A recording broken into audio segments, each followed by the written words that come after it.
All right, Chemistry 3101. This is Chapter 8, Addition Reactions of Alkenes. So the chapter is going to focus on alkenes as a substrate or as a starting material, and we're going to look at all kinds of different reactions where we add elements to alkenes. And we can break down addition reactions on alkenes into a whole bunch of types that are shown here in table 8.1. But if you want to know more about an addition reaction, well, in chapter 7, we spent quite a bit of time talking about elimination reactions, be it E2 or E1 reactions.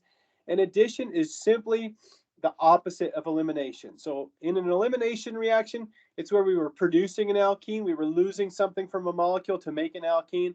And when we do an addition reaction, we're adding something to an alkene to make a new compound. Now, table 8.1 gives us some examples of different types of addition reactions that we're going to encounter in this chapter. If you look at the first one, it says we can have what's called a hydrohalogenation reaction. That's where we add a hydrogen and a halogen. However, the hydrogen is here, and the halogen can either be chlorine, bromine, or iodine. It's not going to be fluorine, so we're not going to add HF to anything. We're going to cover that probably today. The next one is a hydration. You can guess what that is, right? You're adding water to a molecule. If you're dehydrated and you want to hydrate yourself, what do you add to yourself? Water, right? So we add water when we're doing a hydration reaction. The next one is a hydrogenation reaction. That's where we simply add a molecule of hydrogen, H2. So hydrogen is a gas, and hydrogen is a flammable gas, and I'll address that a little bit. You might think, oh, that sounds kind of dangerous, but we'll talk about that a little bit. The next one is a halogenation reaction. That's where we take an alkene, of course, and we add either chlorine or bromine to it. So Cl2 or Br2 to the molecule. We probably won't get into that today, but we'll look at that next week. Next one is a halohydrin formation. It's kind of an interesting reaction. You probably can guess what a halo is, right? That's going to be a halogen, and that can be chlorine, bromine, or iodine. But a hydrin means a hydroxyl. So you're adding a hydroxyl and a halogen to an alkene. And the next one, or the last one on this table, is a dihydroxylation. So dihydroxylation, a hydroxyl is an OH group. So you're adding two OH groups to a molecule. And you'll notice that the dihydroxylation is covered in two different sections, 8.10 and 8.11. And there's a good reason for that. Anyhow, and we'll take a look at that, of course, later on in this chapter. All right, so addition reactions, adding atoms across a double bond, across an alkene. And the reason that alkenes make such great substrates is because the double bond, the pair of electrons in that pi bond, can behave either as a base, and you see that we have the pair of electrons here in the pi bond, right? This is our pi bond right here. It's behaving as a base, right? What's a base? A base is a proton acceptor, right? That's the definition of a Bronsted base. And here we have the pair of electrons below, the pair of electrons in that pi bond, again, behaving as a nucleophile. And we have an electrophile represented here. Now, the pi bond is a weak base, and it's a weak nucleophile. However, we can take advantage of the reactivity of a pi bond and do all kinds of interesting addition reactions that we're going to take a look at in this chapter. Now, in chapter 7, we discussed the nomenclature of alkenes. However, in this chapter, chapter 8, in section 8.2, he goes on about some alkenes that are found in nature, in industry, and just gives you a good idea of where you could find some alkenes in your everyday life. For example, if you like lemons, limes, or oranges, the strong smell of oranges comes from this compound here, limonene, which has a double bond in it here and here. So you can see that it's got two alkene functionalities or functional groups in it. Limonene is a liquid at room temperature. And when I was in graduate school, I started a synthesis where I used limonene as the starting material. It's very, very inexpensive.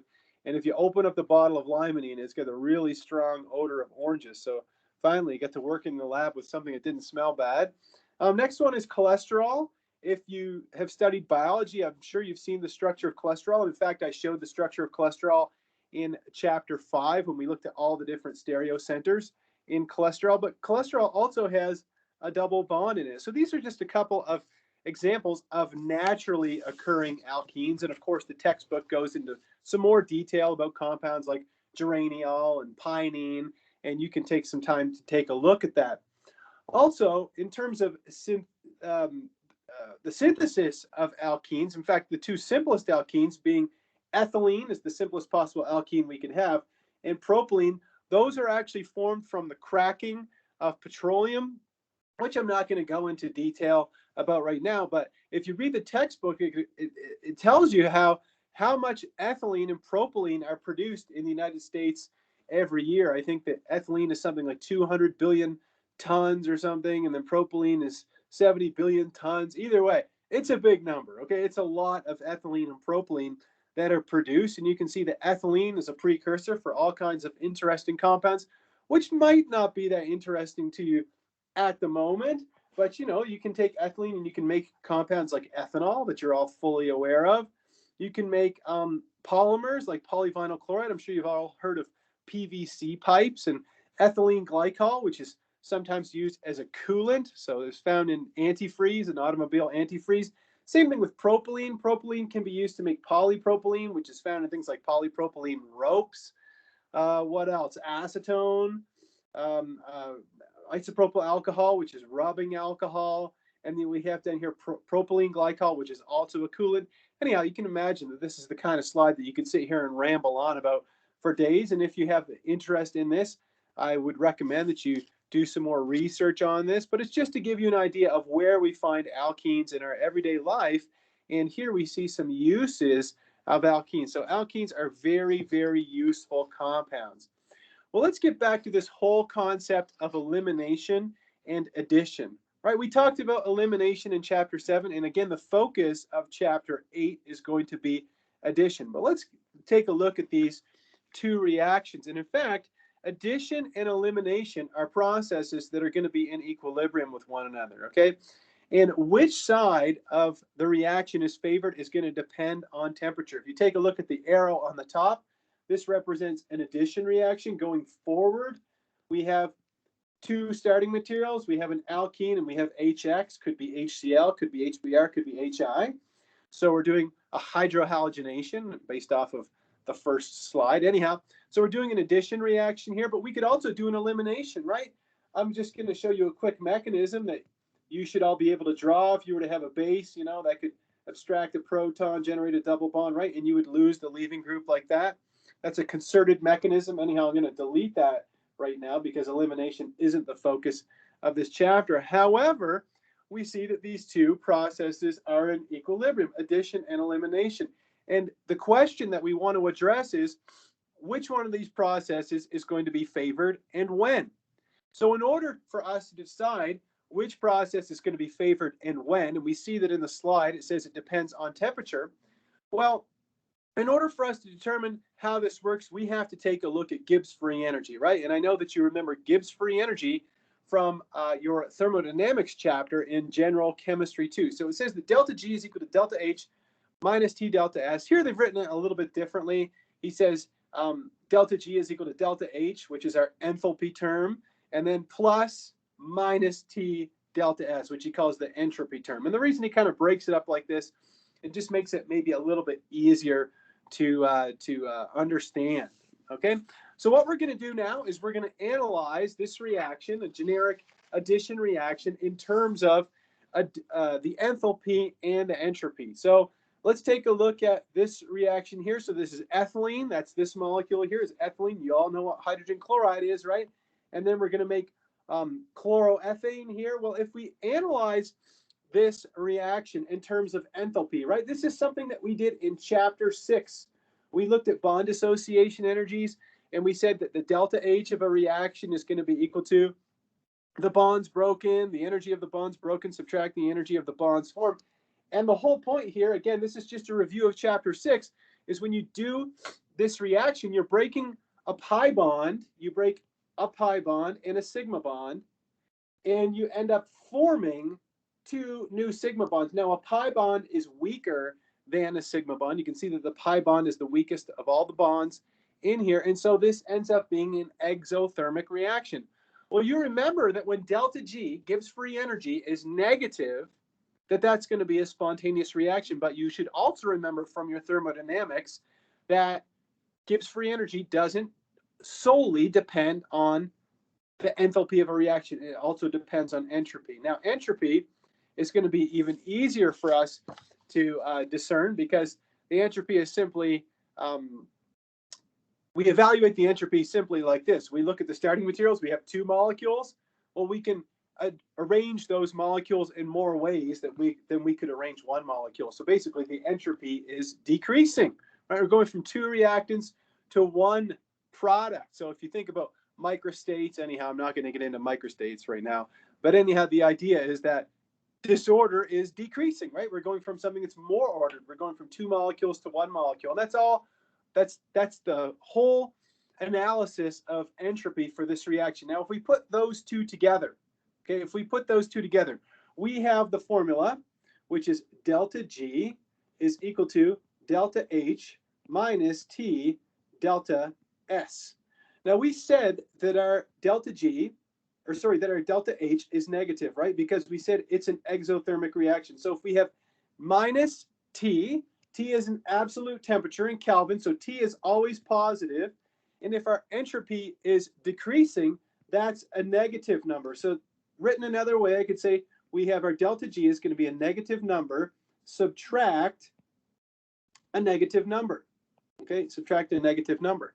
So if you take a negative and you subtract something negative from it, it's like adding something to it. Okay, so when is the delta G going to be negative? When will this be a negative number? Well, the answer is when when temperature is low, when that's a small number, that means that the entropy term, which is this term here, is going to be smaller than the enthalpy term, and therefore the delta G is going to be negative. But you can imagine if you just jack this up, if you skyrocket the T, right, then this negative number is going to be huge. Then you're subtracting a huge negative number, then you end up with a positive number in that case, okay? So the take-home message is that at a low temperature, the addition reaction is going to be favored. However, at a high temperature, if we jack the temperature up really high, we're actually going to get an elimination reaction, okay? Now, our textbook goes into maybe a little more thorough treatment of this, but this, what I just covered, tells you everything you need to know about the delta G for an addition reaction. So if I could sum this up for you in under 10 seconds, I'd say low temperature favors addition, high temperature favors elimination, and you need to be fully aware of that moving forward. All right, well, let's get into the good stuff. Let's get into section 8.4, which is where we start to look at reactions. So the first one we're going to look at is what's called a hydrohalogenation reaction, right? We talked about this on the first slide, and I said that a hydro stands for a hydrogen, and then a halogen stands for X, where X can be chlorine, bromine, or iodine, and it cannot be fluorine. Cannot be fluorine. Where's my red pen? There we go. We'll cross that one out. Okay? So there we go. So we can use HCl, HBr, or HI. So if you take an alkene, and this is simply trans 3-hexene, cis 3-hexene, and we treat that with HBr at low temperature at minus 30 degrees Celsius, we end up doing a hydrohalogenation. You might be wondering, where's the hydrogen? Well, you have to be on your toes with respect to bond line formulas, and we know from the beginning that there was a hydrogen here, right? There was a hydrogen here. Those ones are still there, right? They didn't go anywhere, but this hydrogen, which I'll circle in red, is going to be right here. So again, we added the hydrogen to one of the vinylic carbons, or one of the carbons of the double bond, and we added the bromine to the other vinylic carbon. Remember that these are vinylic positions here, so I'm going to use the word vinylic quite a bit in this chapter. So now what's interesting about this molecule is that it's a symmetrical molecule, right? There's a plane of symmetry through the molecule. So the question is, what if I have an asymmetrical molecule? Right? What if I have a molecule that's not symmetrical? Well, where is the hydrogen going to go, and where is the halogen going to go? Right? If you look at the molecule that's shown here on the bottom left, you can see that this is an asymmetric molecule. Right? The carbon, the vinylic carbon on the left is has only one methyl group attached to it, whereas the vinylic carbon on the right has two methyl groups attached to it. So that's the question that we want to address, and that was originally addressed and what's the word I'm looking for? Not discovered, but I don't know. Can't think of the word right now. But anyhow, it was originally, I guess, discovered by Markovnikov, who was a Russian chemist. So it says here that hydrohalogenation is regioselective for Markovnikov addition. So this is an old concept that was discovered way back in the 1800s. So Markovnikov noticed that when he took a bunch of molecules and he tried to do, or a bunch of alkenes, I should say, and attempted hydrohalogenations on those molecules, his observation was this. He said that hydrogen atoms tend to add to the carbon that already has more hydrogen atoms attached to it. So the rule, my students like to call it this, the rich get richer. So if we look at the two vinylic positions in this alkene here, this vinylic position has one hydrogen attached to it. This vinylic position has 0 hydrogens attached to it. So which one's richer in hydrogens?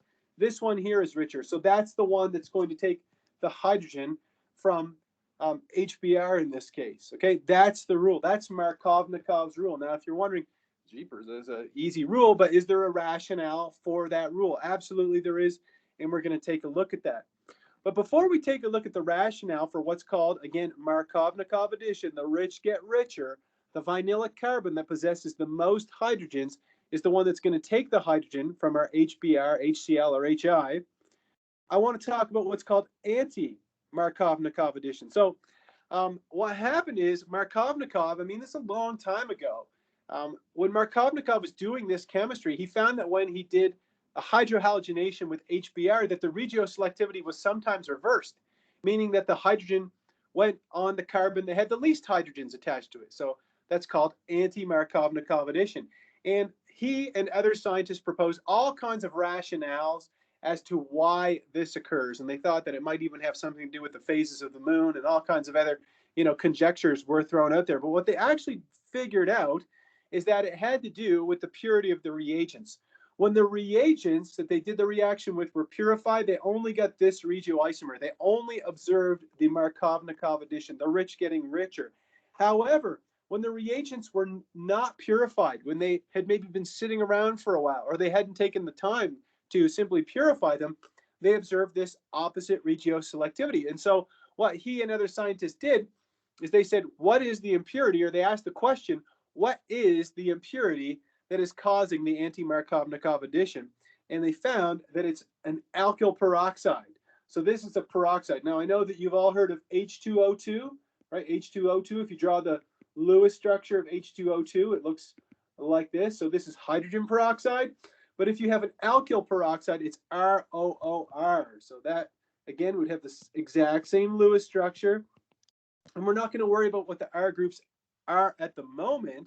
But when you have those peroxides present in the reagents, it will give you anti-Markovnikov addition. In fact, in really high yield. The first job that I ever had, our first full-time job, I should say, that I had as an organic chemist, I was working as a medicinal chemist, but one of my kind of side jobs that I had to do a few times a year was go around and test every solvent in the chemistry department for peroxides, because peroxides can be dangerous. However, in this specific case, when we want to do an anti-Markovnikov addition, we use HBr and we actually add the alkyl peroxide, and we will get anti-Markovnikov addition in a high yield.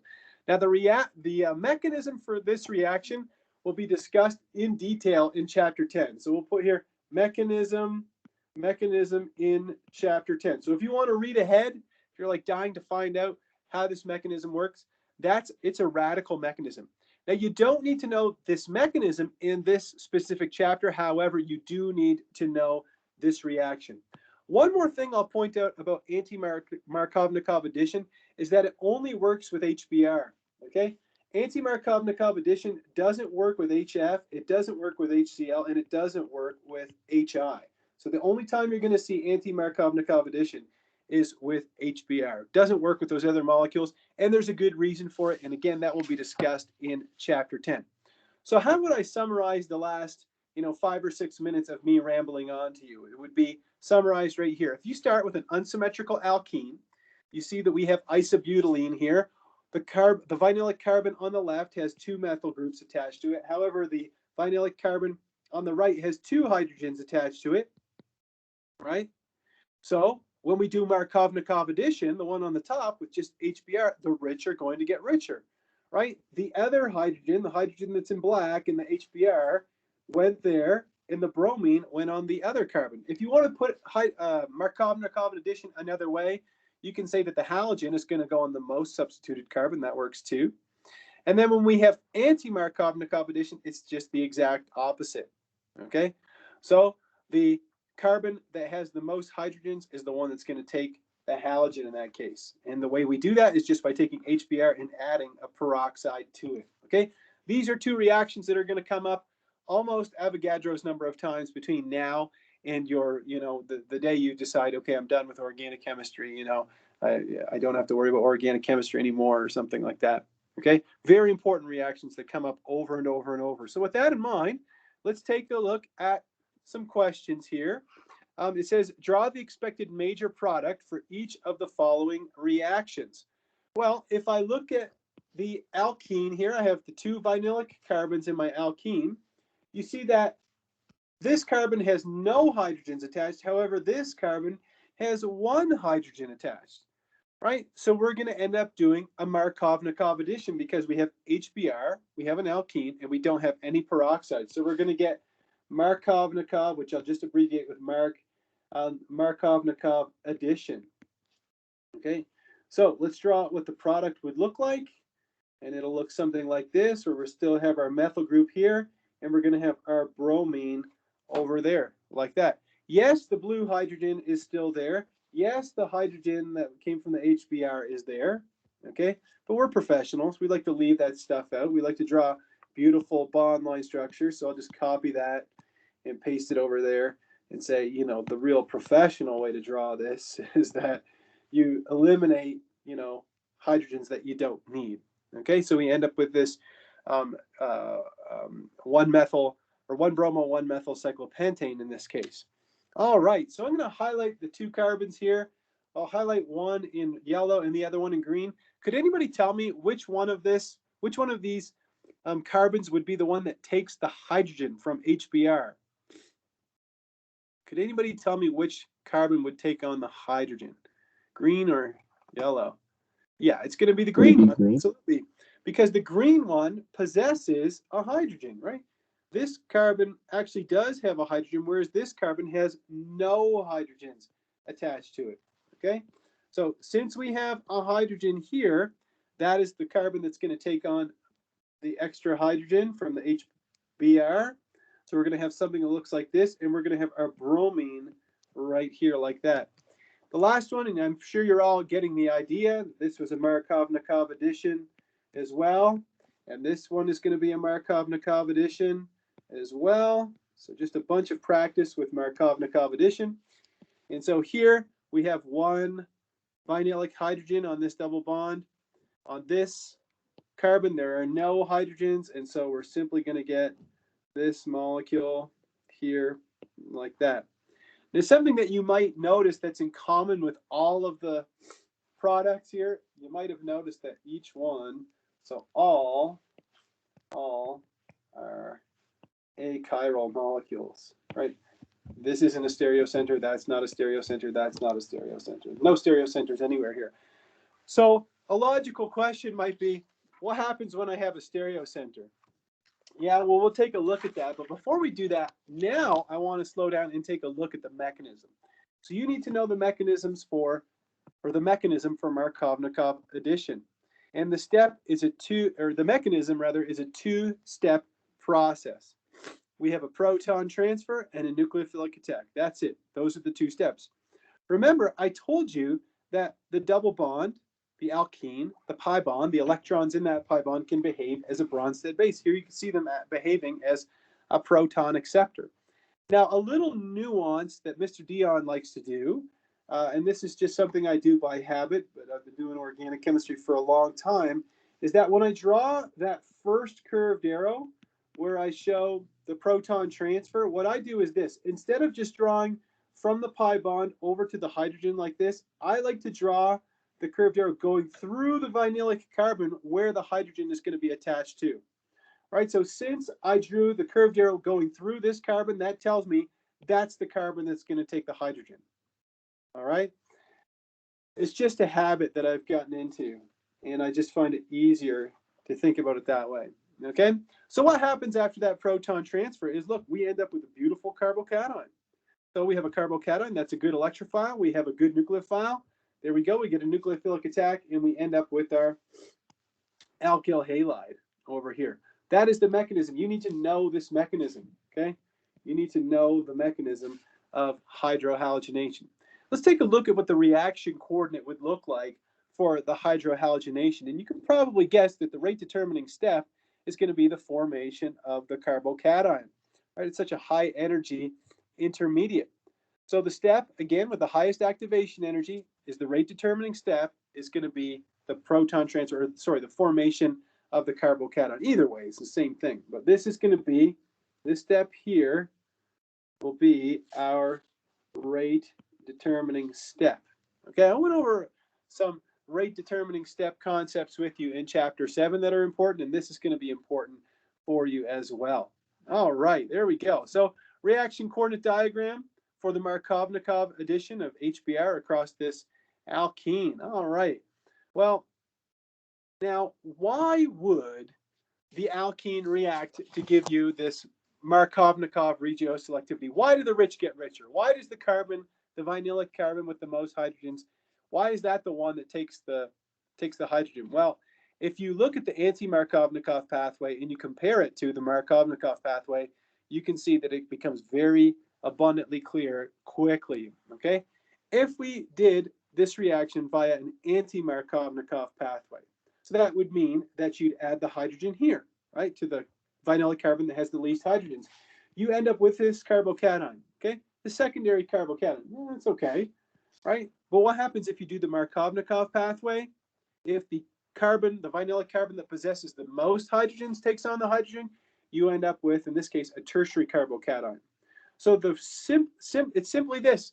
The Markovnikov product is formed because of carbocation stability, right? And you know that a tertiary carbocation is more stable than a secondary carbocation, which is more stable than a primary, which is more stable than a methyl. So it's just based off of carbocation stability. Usually my students are very good at discerning which carbocation is more stable than another.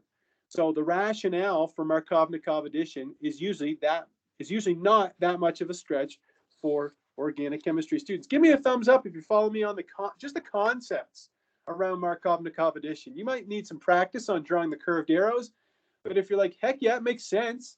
I understood, stability of carbocations, which is the more alkyl groups we have on that sp2 hybridized carbon, right? They stabilize that carbocation due to hyperconjugation. And so all you really need to know is the more stable carbocation intermediate is formed, and that explains Markovnikov addition. Now, it doesn't explain, like we can't use an ionic mechanism like this to explain anti-Markovnikov addition. Don't try to get ahead, because the anti-Markovnikov addition, again, as I told you, is a radical mechanism, okay? It doesn't involve curved arrows with two heads. It's only single-headed arrows. That is covered in chapter 10. All right, there we go. Now, I told you we wanted to address the idea of stereochemistry, right? Here we have a beautiful alkene shown up here on the top. We want to add some HCl to it. That's not against the law, right? Not yet. Well, if we look at this vinylic carbon over here on the right, it's got 2 hydrogens. If you look at this vinylic carbon over here on the left, it's got 1. So everybody would answer me and they'd say, well, come on, Mr. Dion. This carbon is the one that's going to take the hydrogen from my HCl because the rich get richer. And I'd say you're 100% correct. However, you end up with a stereo center, right? A chirality center, an asymmetric center. They all mean the same thing. So it says here that you actually get 2 products. You get the 2 enantiomers, the R and the S, and they're formed in equal amounts, right? You get a 50-50 mixture. Now, why the heck would that be? I bet you if I really put you guys, really asked you about it before me lecturing on it, I bet you could figure it out. And you'd say, well, come on, Mr. Dion, if the intermediate after the addition of the hydrogen, if it's a carbocation, carbocations are sp2 hybridized. They're trigonal planar. So that means it's going to be flat as a pancake. And you'd be absolutely right. So the rationale as to why we get a mixture of R and S, a racemic mixture, a 50-50 mixture, of 2 enantiomers, and that example we just looked at is because the carbocation is sp2 hybridized, right? This is sp2, right? It's trigonal planar, and therefore the nucleophile can come in and attack from either face of that trigonal planar sp2 hybridized carbocation, and therefore we end up with a racemic mixture. Right? Racemic just means a 50-50 mixture of 2 enantiomers. All right. Well, if you remember what I taught you about carbocations, you're like, carbocations, yeah, it seems to remember something about carbocations. Yeah, if we have carbocations in organic chemistry, what are carbocations prone to in organic chemistry? Rearrangement, right? Remember the hydrogen shift or the hydride shift and the methyl shift? Well, we're going to see the exact same thing here when we do a Markovnikov addition. Let's say we had this alkene right here. Okay, by now I'm sure that all of my students are going to say, well, come on, Mr. Dion, this vinylic carbon is the one that has 2 hydrogens. This one only has 1, so it's going to be attached, it's going to go here. You'd be 100% correct. You form a secondary carbocation right here, but look what can happen. There's a nice little hydrogen here that can do a hydride shift in order to produce an even more stable carbocation. So you might be wondering, well, Mr. Dion, where's the nucleophile going to attack? Is it going to attack the secondary or the tertiary to give me only this? Like, what the heck is going to happen? Okay, well, the answer is this. When carbocation rearrangements can happen, they're going to happen. Okay, they just do. All right, like one of my former colleagues broke the news to me when I was a young, budding chemist. He broke the news to me the hard way. I was really angry at her reaction, and he said, molecules do what they're going to do, what they're supposed to do, So what's going to happen is that when you try to do a Markovnikov addition across an alkene that is prone to a carbocation rearrangement, you're going to end up with a mixture. Okay, you're always going to end up with a mixture. So here in this case, you end up with the rearrangement product in greater than 50% yield, and then the rest is going to be the product that results from the non-rearrangement. Okay, so you end up with both. And if you're like, that's not very useful, well, sometimes, what Alan Thicke said, you take the good, you take the bad, right? You take them both, and there you have some organic chemistry. Anyhow, there we go. With that in mind, let's take a look at a question. It says simply identify the reagents that you would use to achieve the following transformation. Strap your skates on, Gordy, because you're going to see about 1 million questions like this in organic chemistry from now and until you finish organic chemistry and organic chemistry 2. We love to ask questions where it says identify the reagents. That means you have to have a working knowledge of all the different reactions that we look at in this class. So I'm going to ask my students, if I call the first one A and we'll call the second one B, can anybody tell me what the reagents or reagent would be for A? What would I do if I want to take that alkene and make this tertiary alkyl bromide? Yeah, Skylar says HBr. Notice that Skylar didn't say, oh, we'll throw something else at it, right? The reason we would add HBr is because this is a Markovnikov addition, right? The rich are getting richer. This is the carbon that has 2 hydrogens. They're still there, right? They're still there, but we also added, and I'll maybe color code it here, we also added this hydrogen, right? Over here. The rich get richer. The rich get richer. If you've forgotten that, usually my students are pretty good at remembering that one. What about the next one? Can anybody make a suggestion on the next one? What would I want to do if I wanted to do this next one? Yeah, I'd use HBr and peroxides, right? Because this is an anti-Markovnikov addition, right? We have an anti-Mark addition, and so you'd simply take HBr and you'd mix in some peroxides and you do an anti-Markovnikov addition. So you need to know the conditions for Markovnikov addition and anti-Markovnikov addition. Well, I also told you that you need to be aware of the mechanism for Markovnikov addition, but we'll take a look at that in a second. First, I want to take a look at this one here. It says predict the products for each of these reactions. In some cases, the reaction produces a new chiral center, while in other cases, we don't get a new chiral center. Okay, let's take a look. The first one, we have 2 vinylic carbons. If I highlight this one in yellow and I highlight this one in green, which one of these is going to take the the hydrogen from my HBr? Who could tell me? Yeah, absolutely. It's going to be the green one, right? Because it's the one that possesses more hydrogens. In fact, it has one, and the one in yellow has no hydrogens. You know what? It doesn't ask us to draw an intermediate here, but I want to draw, just for fun, the carbocation that is produced. And I think that's going to help us understand the rationale as to what the heck is going on, right? We're going to have something that looks like this. We will have added this hydrogen. I'm just going to draw it in for instructional purposes. Yes, I know there's another hydrogen, okay? But I'm just saying the hydrogen from the HBr. And then we're going to have a carbocation, right? So on this carbon, that's where the hydrogen goes. On this carbon, that's where the carbocation is going to be. So now that we have our carbocation, that is sp2 hybridized. It is trigonal planar. So now our bromide, and I'm kind of getting ahead of myself because we're going to draw the mechanism on the next slide. But the bromide can attack from the back or it can attack from the front. It can attack from either face. And so you end up with a pair of enantiomers in this case. And I'm also probably getting ahead a little bit here. So we end up with an enantiomer where the bromine can be out in front and the methyl group in back. Plus, we're going to end up with this one here. And if you just want to write plus enantiomer, that's totally fine. There's nothing wrong with that. So we end up with these two molecules. And again, the relationship between these two molecules is that they are enantiomers, non-superimposable mirror images. Okay. Let's do the next one kind of quickly. I think the next one is a little bit simpler in terms of magnitudes of complexity. This is the carbon that's going to accept the proton. This carbon is going to accept the chlorine. So without even drawing the intermediate, without drawing the carbocation, I would end up with something that looks like this. I'm going to have a methyl group and a chlorine. Is there a chiral center in this molecule? Yes or no? Is there an asymmetric center or a chiral center? Stereogenic center? No, absolutely not, right? There is no chiral center in this molecule. If you're still struggling with stereochemistry and you're like, why is there no chiral center? Right, this group and this group are identical on this carbon, and so there's no chiral center in this molecule. So that's the only product that you would get.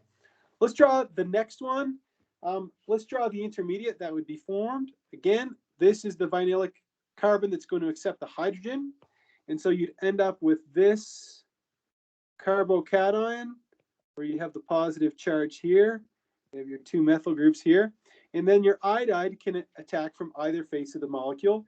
And so you're going to end up with a pair of enantiomers in this case. So let's draw one out like this. We'll put the methyl group going down, and we'll put the iodine coming up like this. And if you just want to write plus En, which means plus the enantiomer, that is totally acceptable. In fact, our textbook does that a lot of the time, saves them. Well, it used to be saving them printer's ink, but I don't know what it saves them now. Anyhow, we're just not going to draw it out. We just write plus En. It's a totally acceptable practice in organic chemistry to just do that. Well, let's get to the fun stuff. Let's draw a mechanism for this transformation. So if you take this alkene and you treat it with some HBr, you notice that this product isn't just the result of a simple Markov-Nakhov addition, is it? Right? You see this is the richer carbon. Yeah, so that's the one that should take the hydrogen, but this carbon isn't the one that ends up with the bromine. It ends up over here. Could anybody tell me why that happens? What's the key step that occurs here that would result in the bromine being tertiary? Yeah, there's some kind of shift occurring, isn't there? Absolutely, there's some kind of shift. So let's draw the mechanism. Now, follow me carefully here. We're going to start by drawing out our HBr molecule, hydrogen bromide, and let's draw the curved arrow that shows the Markov-Nakhov addition, the rich getting richer. So our hydrogen is going to go on the vinylic carbon that has the most hydrogens, and therefore we're going to end up with this intermediate, this carbocation that we need to draw. So we have this guy right here. This is a secondary carbocation. But you probably realize that there is a hydrogen right here, and that it could undergo a 1,2 hydride shift. So this is a hydride shift. Okay, and what is that going to produce? That's going to produce the tertiary carbocation that we need to generate the product, right? Now we've got a tertiary carbocation, and that is more stable than a secondary carbocation. And so in order to get us to our final product, so I'm going to just draw the arrow like that instead of redrawing the final product. We have our bromide, which is a nucleophile. We have our carbocation, which is an electrophile. We draw a curved arrow like this. Okay, again, don't split hairs. You can draw it like this if you want. Just draw it attacking that nucleophilic center, and we end up with our tertiary alkyl bromide. So the key in this reaction is really that hydride shift. Right? You have to be cognizant of hydride and methyl shifts, and you have to be kind of always be on the lookout for those. Okay, always recognize that those can happen. Okay, there we go. So Markovnikov addition, anti-Markovnikov addition.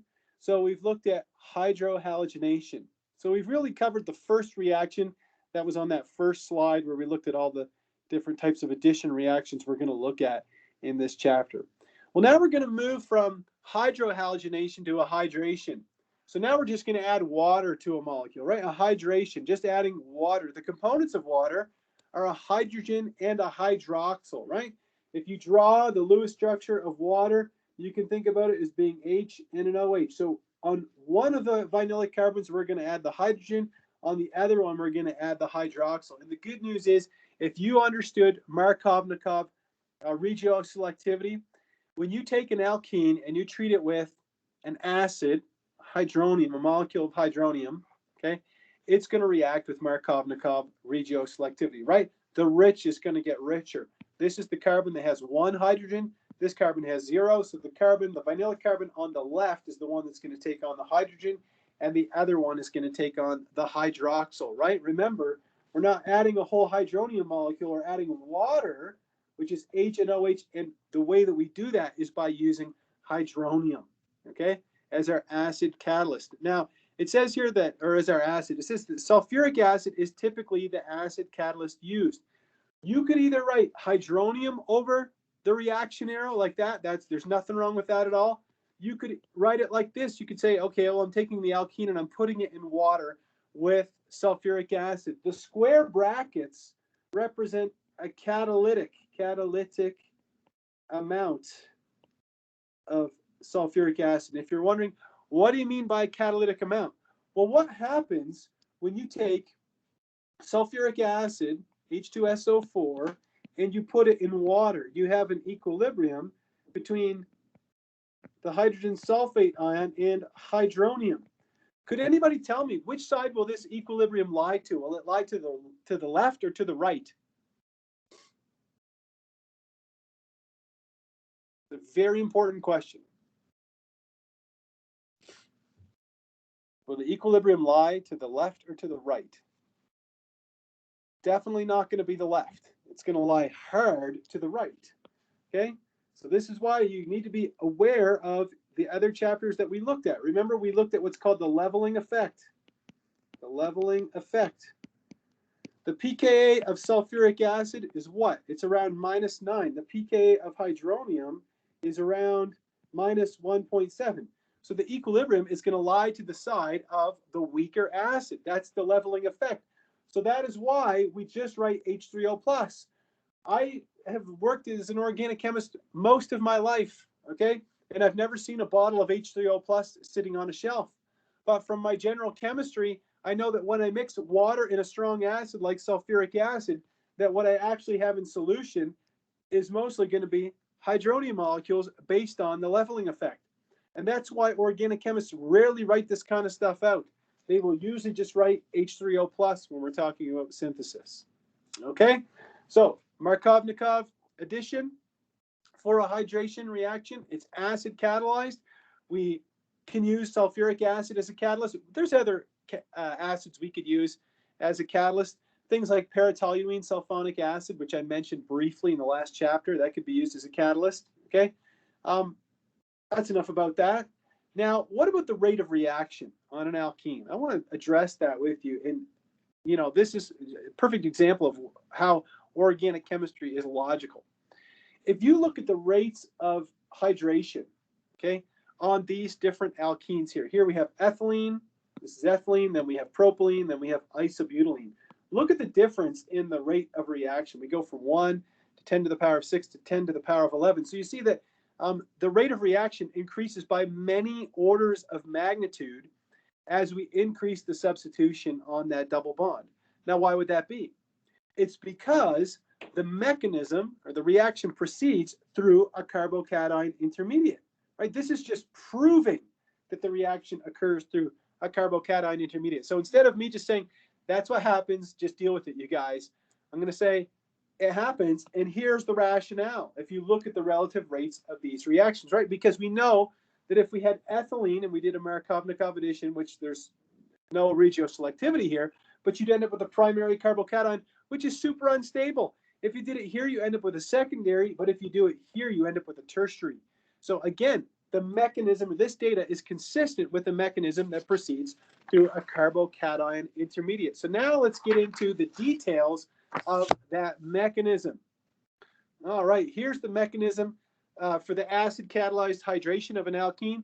Good news, it's virtually the same as the mechanism that we saw for hydrohalogenation. Remember, it was a proton transfer followed by a nucleophilic attack. So we do the proton transfer. Again, I like to draw my curved arrows going through the carbon that is going to accept that proton. You draw the carbocation, and then water can come in and behave as a nucleophile. Now, you might be saying, well, if I'm using water as a nucleophile, I'm not going to end up with a neutral species after that nucleophilic attack. You're 100% correct. So what's the last step going to be? The last step is going to be a proton transfer wherein you regenerate the acid catalyst, right? Here you end up with this intermediate, which is the oxonium, right? That's the product that you get here. Okay, this is the oxonium, okay? Here's the oxonium, and then water comes in and acts as a base, removes a proton from the oxonium to produce the alcohol. And what do you regenerate? You end up regenerating water plus a proton. So you end up regenerating H3O plus. So that's why you only need a catalytic amount. Now, if you're wondering, what the heck do you mean by catalytic amount, Mr. Dion? Okay, what do you mean by that? Well, you remember in general chemistry, and a lot of times in organic chemistry, that everything was in a 1-to-1 ratio, right? If you had 1 mole of this, then you need 1 mole of that, right? You remember you did limiting reactant problems and all that kind of stuff. Well, if you go back to hydrohalogenation, which I don't really want to do right now, but if you did this, you know, let's say you had 1 mole of this alkene, you would need 1 mole of the HBr to add to it. Now, obviously, when you're doing a reaction in acid, okay, a hydration, you have a lot more. Where the hell is my slide that I want to get to? You have a lot more than 1 mole of the water because it's going to be a solvent, right, when you're doing a reaction in water. However, you don't need to have 1 mole of the acid, right? You could do it with 1 mole of this, right? This is your solvent, water, and you could get away with, 0.1 mole. You can get away with just a catalytic amount, right? Just a tenth of it. You could even, if you're like, well, could I use 0.05 moles? Sure, yeah. Okay. The reason why you don't need a 1-to-1 stoichiometry is because you regenerate the acid at the end. Okay, you keep making it over and over and over. So that's what it means by a catalytic amount. Okay. All right, there we go. So that's the mechanism for the hydration of an alkene, which again follows Markovnikov addition. Well, let's try drawing that mechanism. So you're going to need to know this mechanism. So you need to know the mechanism of Markovnikov addition of water across an alkene. So let's start by drawing a molecule of hydronium. So if I have a molecule of hydronium, I'm going to start by drawing a curved arrow showing the rich getting richer. So the vinylic carbon that possesses the most hydrogens is going to be the one that takes on the hydrogen from my hydronium. What would I have? I'd end up with this molecule where I have a secondary carbocation. All right, I have a secondary carbocation. I also produced water, right? This lost a proton, you produced water, so I'm just going to draw it in there for fun. Okay. Now, what's going to happen here is that you notice that the hydroxyl doesn't end up on this carbon or this carbon here. It ends up on the more substituted carbon, and so we have a hydride shift occurring. All right, we have this hydride shift occurring. So let's draw the product after the hydride shift. It results in a tertiary carbocation. Now, what's our nucleophile going to be in this case? It's going to be that water that we produced back here. So water is going to come in as the nucleophile. I'll draw the whole Lewis structure of water. I draw my nucleophilic attack. Doesn't have to be there. You can draw it like this. Doesn't matter. Okay. But now we're going to end up with an oxonium intermediate.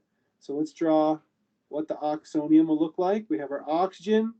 Still got our 2 bonds to the 2 hydrogens, but now it's got a lone pair on it, and it's going to have a positive charge.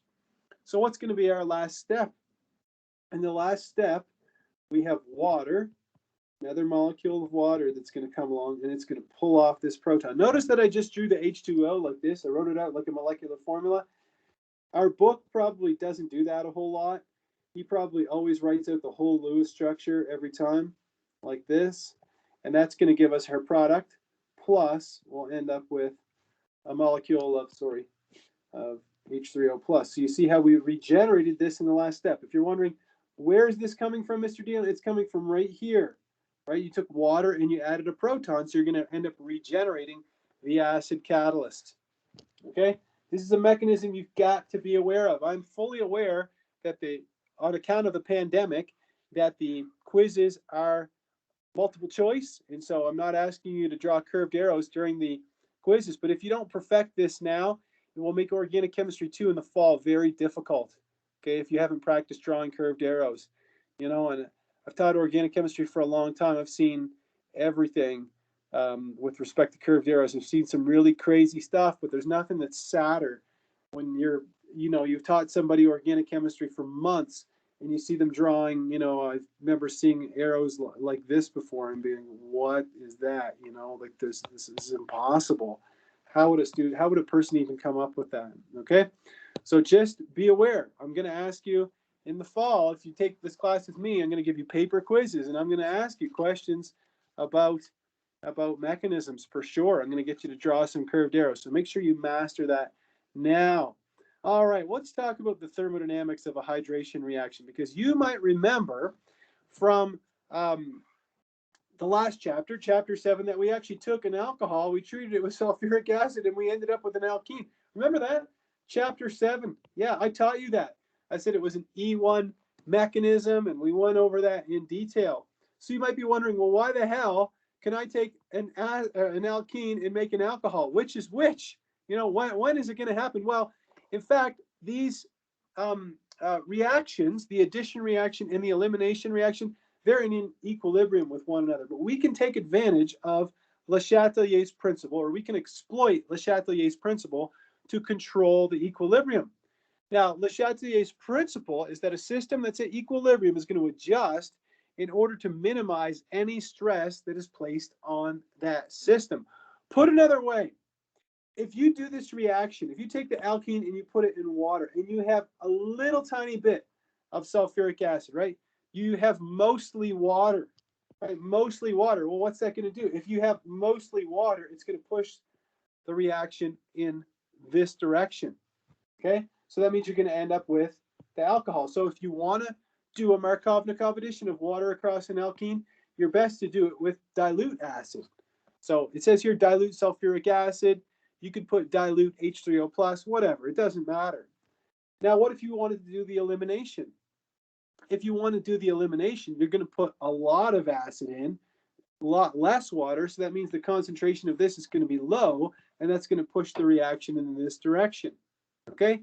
So again, we're just exploiting Le Chatelier's principle in order to control the equilibrium.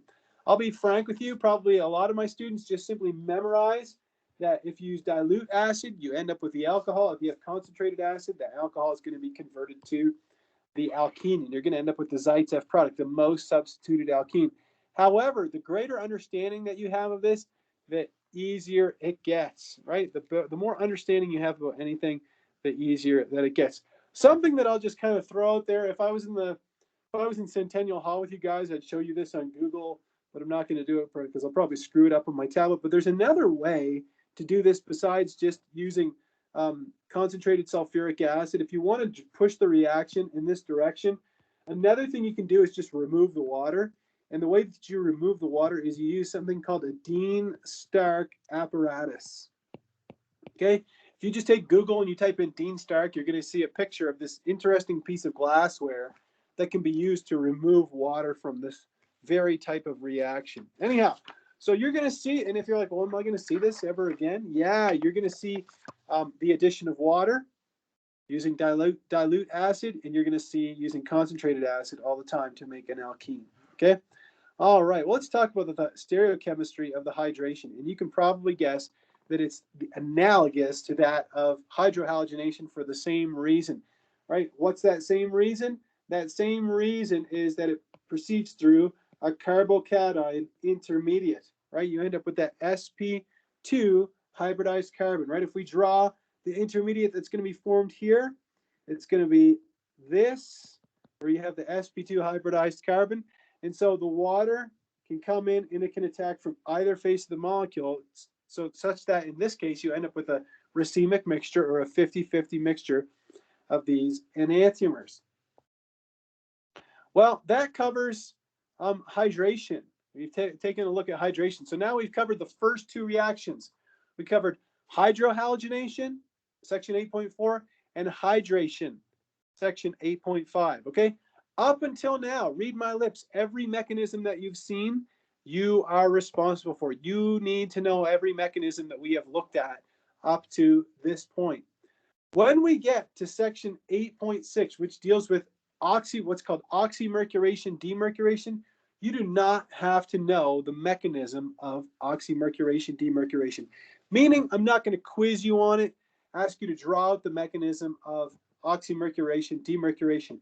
However, I am going to discuss the mechanism of oxymercuration-demercuration. Why?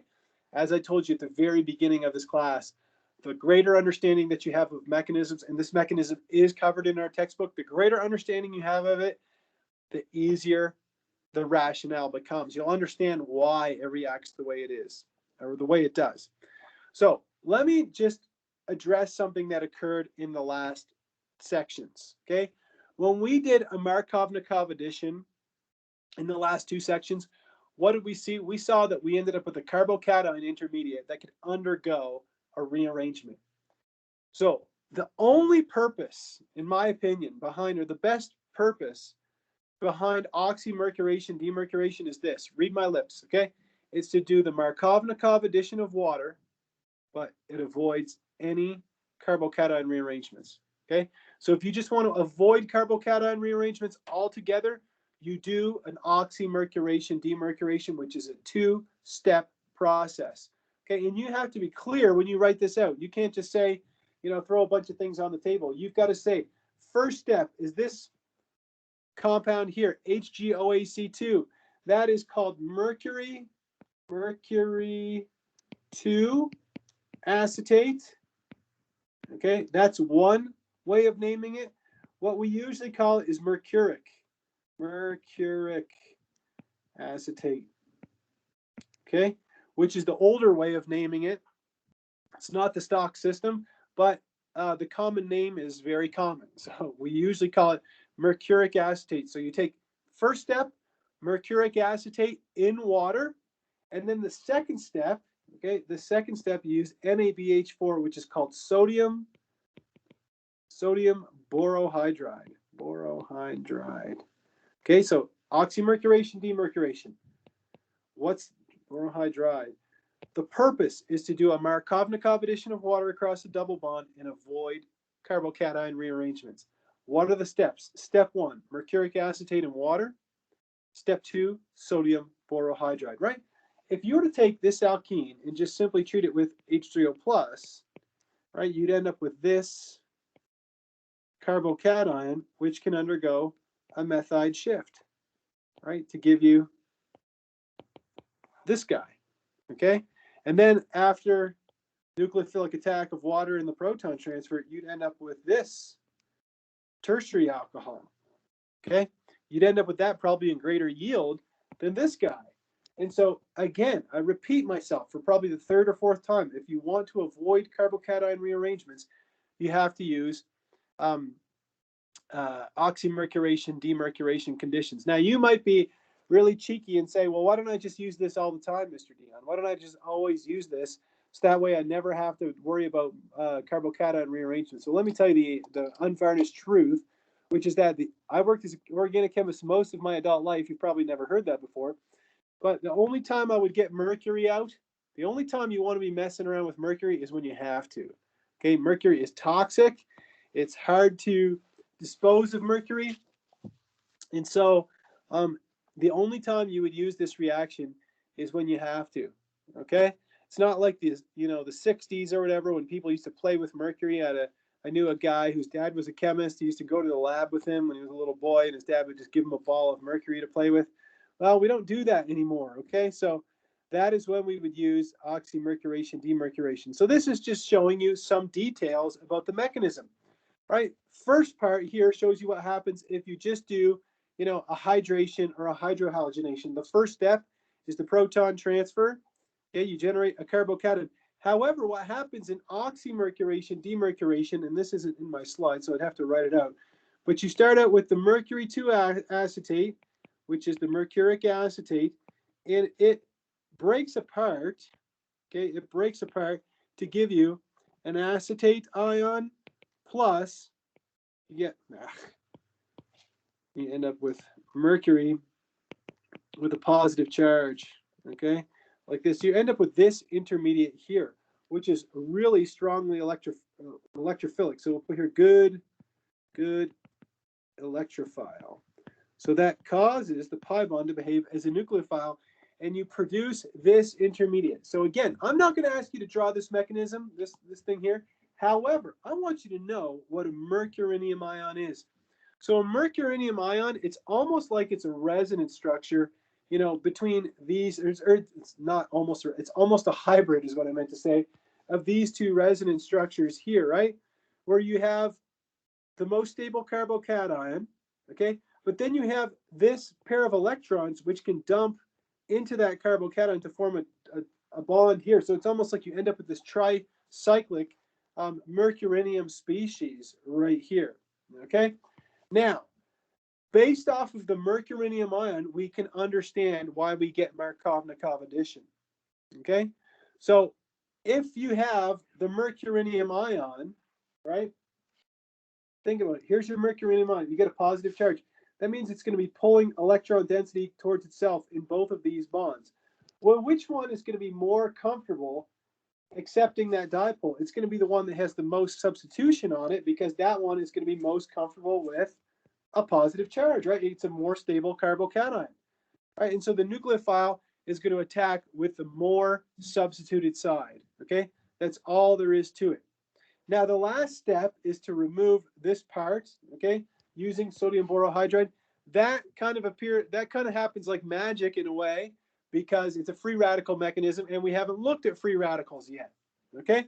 Now, you should be aware of the Lewis structure of sodium borohydride. So NaBH4, that's sodium is a cation, and borohydride is a polyatomic anion that looks like this, okay? Again, since it occurs by a free radical mechanism, we're not going to go over the demercuration part.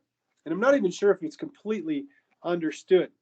But again, the whole point behind the mercurinium ion, and I'm repeating myself, I know I am, is because the reason we form the mercurinium ion is because it's not going to rearrange, but it is susceptible to nucleophilic attack. All right? So here is the conclusion. If we were to take this alkene that you see on the top left-hand side and you treat that with hydronium, right? Catalytic amount of acid, you're going to end up with two products. Okay, you're going to end up with those two products because of a hydride shift that's going to occur, right? I'm not going to even draw out the mechanism. By now you should realize, that this hydrogen is the one that's involved in the hydride shift. If you take a molecule similar to that one, this one would result in a 1,2 methide shift, but if you were to just treat this with H3O plus, this molecule, you'd end up with a methide shift. However, when you do oxymercuration-demercuration, step 1, mercuric acetate and water. Step 2, sodium borohydride. You do the Markovnikov addition, and that's all that you get. No carbocation rearrangement. So we can even write it here. No carbocation rearrangement. Not going to happen. Not going to do it. Okay, George Bush Sr., not going to do it. All right, give me a thumbs up if you follow me on the concepts that we're discussing thus far. Everybody with me on oxymercuration-demercuration? Yeah, okay, cool. There we go, oxymercuration-demercuration. Well, with all that in mind, it says predict the product for this reaction. And then it says, and tell me what's going to happen if you had done it using an acid-catalyzed hydration. Well, to draw the product of this reaction should be pretty quick for my students. It's just going to be a Markovnikov addition, right? This is oxymercuration-demercuration, which occurs via Markovnikov addition. So the rich get richer. This is the richer vinylic carbon. This is the poorer one. So when we draw our product, it should look something like this. We get no carbocation rearrangements occurring, and we end up with this compound here. Okay, there we go. So no carbocation rearrangement. Give me a thumbs up if you follow me thus far. Is everybody good so far on that one? Chuff? I hope so. Well, what the heck would happen if we were to treat this with acid? Let's redraw the compound, the substrate, the starting material. If we were to treat this with H3O+, okay, we have our hydronium molecule. Let's draw that out. What's going to happen is we're going to get our proton transfer like this. We're going to end up producing this secondary carbocation is an intermediate, and then it's going to undergo a methide shift.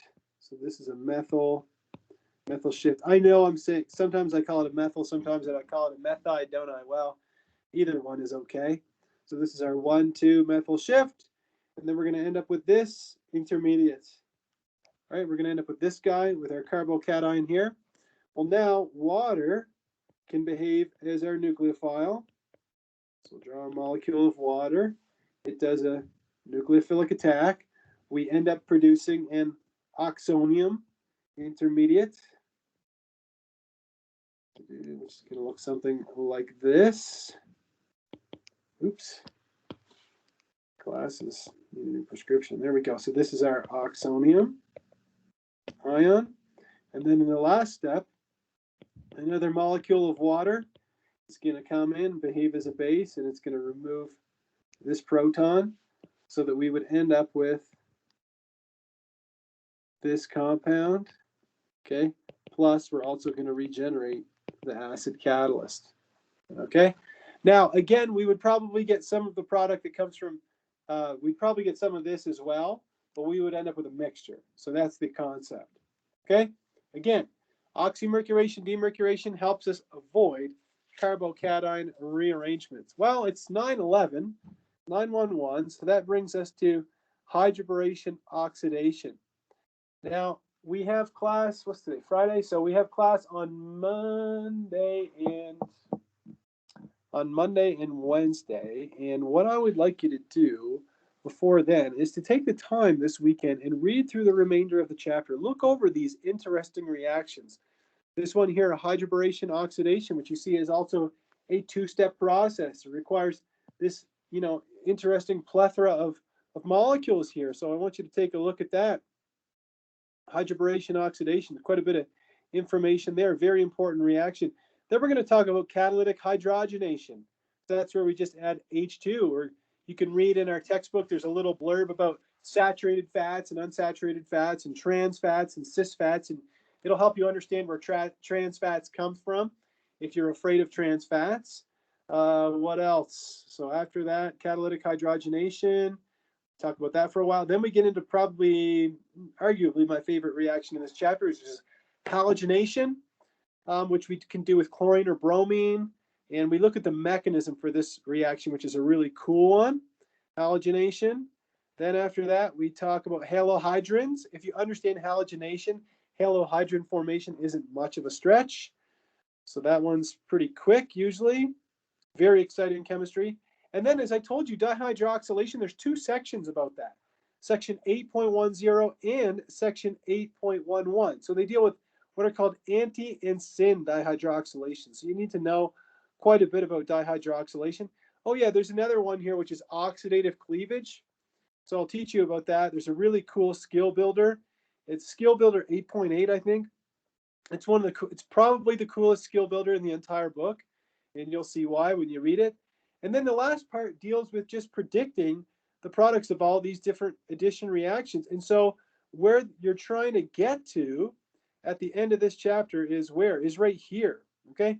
At the end of chapter 8, you will have learned all of the reactions that are on this slide. Today, we covered hydrohalogenation, anti-Markovnikov hydrohalogenation. We covered hydration, and then we covered oxymercuration-demercuration. So probably next class, if I had to predict, we'll get through hydroboration, oxidation, hydrogenation, halogenation, and halohydrin formation. And then we'll see about the dihydroxylations and the oxidative cleavage if we have time to do those. But either way, this is where you're going. So if you've been wondering about, I had a friend or a loved one or a classmate or somebody who took organic chemistry before and said there was a lot of things to know. Well, this is where it really starts, where you have to know a lot of different reactions, okay? But I'm not telling you that to intimidate you. I'm telling you that so that you have a foreknowledge of it and so that you can take a look at it before we get together next week.